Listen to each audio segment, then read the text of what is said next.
Are you looking for weekly videos on simple stories with actionable steps? If the answer is yes, then you have come to the right place. My name is Charles Xuan and I am your storytelling sales coach. If you found value in the story, please show your support by subscribing to the channel and share it with a friend. I thank you in advance. Now, if you have lost your job, lost your business, or lost your direction during this period, this video is for you. We live in a world in which people believe that winning is everything, and losing can be rather harsh for people to handle. Now, think about the way media portray winners in business and in sports. They are often seen as heroes and they are worshipped. The losers, on the other hand, are seen as, well, losers, and they slowly fade into nothingness. I watched a docuseries on Netflix called Losers and was totally gripped. It basically uses sports as a way to examine the psychology of losing, as different characters find ways to maneuver failure in very unorthodox ways. In the first episode, it tells the story of the former heavyweight WBO boxing champion Michael Bent.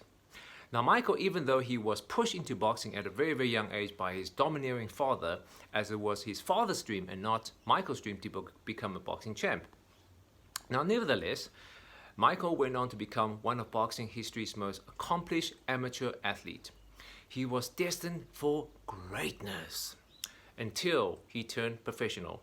In his debut, he got knocked out in the first round. He was so embarrassed, he took 20 months off. He went to nightclubs, he met women, and he drank himself silly. And Michael said his lowest point came when he saw a note on his windscreen that said, "Michael Bennett, knocked out in the first round. Ah, ha, ha, ha."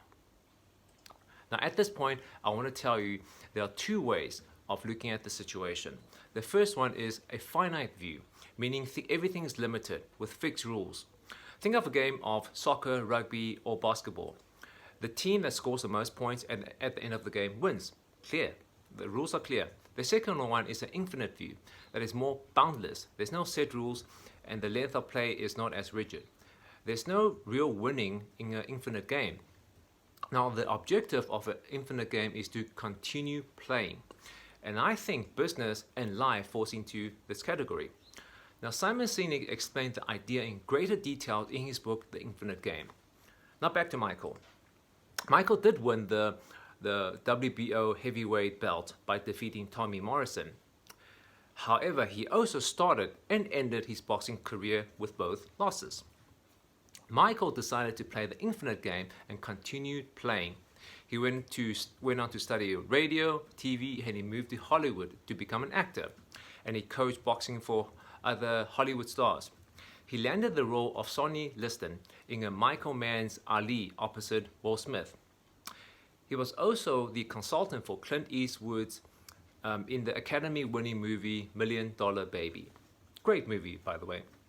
And Michael continued to survive in boxing and thrive in Hollywood because he chose to play the boundless infinite game. Now, I choose to play the boundless infinite game in life. How about you?